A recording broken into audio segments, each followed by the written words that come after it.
Hello നമസ്കാരം. അപ്പം ഇന്നത്തെ നുണക്കഥ പറയാം. ബിടെക്കിന് പഠിച്ചുകൊണ്ടിരുന്ന സമയത്ത് എനിക്കൊരു കൂട്ടുകാരനുണ്ടായിരുന്നു, അപസ്മാർ ഉസ്മാൻ. അവൻ്റെ പേര് വീണ കഥയത്. ഒരു ദിവസം എന്നെയും ഇവനെയും സീനിയേഴ്സ് പിടിച്ചുകൊണ്ട് പോയി. നല്ലവനായവൻ്റെ മൊബൈലിൽ കാണാൻ പാടില്ലാത്ത എന്തോ ഒരു സംഭവം സീനിയേഴ്സ് കണ്ടത്രേ. യുഗപുരുഷന്മാരും തികച്ചും ജ്ഞാനികളുമായ എൻ്റെ സീനിയേഴ്സ് ഞങ്ങളെ നേർവഴിക്ക് നടത്താൻ വേണ്ടി ഞങ്ങളെ കൊണ്ട് കുറച്ച് മർദ്ദിക്കുകയുണ്ടായി. അപ്പോൾ അതിൻ്റെ ഇടയ്ക്ക് നമ്മുടെ ഉസ്മാൻ അപസ്മാരം അഭിനയിച്ചു. സീനിയേഴ്സ് ആകെ പേടിച്ച് വിറച്ച് വെള്ളമൊക്കെ കൊടുത്ത്, മോനെ സാറുമാരോടൊന്നും പറയല്ലേ, പറഞ്ഞാൽ ഞങ്ങളുടെ ഭാവി പോവും എന്നൊക്കെ പറഞ്ഞ് നിൽക്കുക. അപ്പോൾ പുട്ടിന് തേങ്ങിടുന്ന പോലെ ആ ഏട്ടാ, എനിക്കിതൊന്നും പറ്റില്ല, അവനോട് ചോദിച്ചാൽ മതി അവൻ വരുമ്പോൾ എന്ന് പറഞ്ഞു.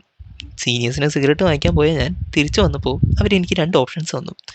മോനെ, നിൻ്റെ കൂട്ടുകാരന് അപസ്മാരാണോ ആസ്മയാണോ എന്ന്. ഞാൻ ഫുൾ കോൺഫിഡൻസിലങ്ങ് പറഞ്ഞു, ആ ഏട്ടാ അവനെ വയ്യ, അവന് ആസ്മയാണെന്ന്. അന്ന് തൊട്ട് മെഗാസ്റ്റാർ അപസ്മാരം ഉസ്മാൻ സീനിയേഴ്സിൻ്റെ ഫേവറേറ്റ് അടിമക്കണ്ണനായി, കൂടെ ഞാനും. അപ്പോൾ ഓക്കെ, ബൈ, അടുത്ത വീഡിയോ കാണാം.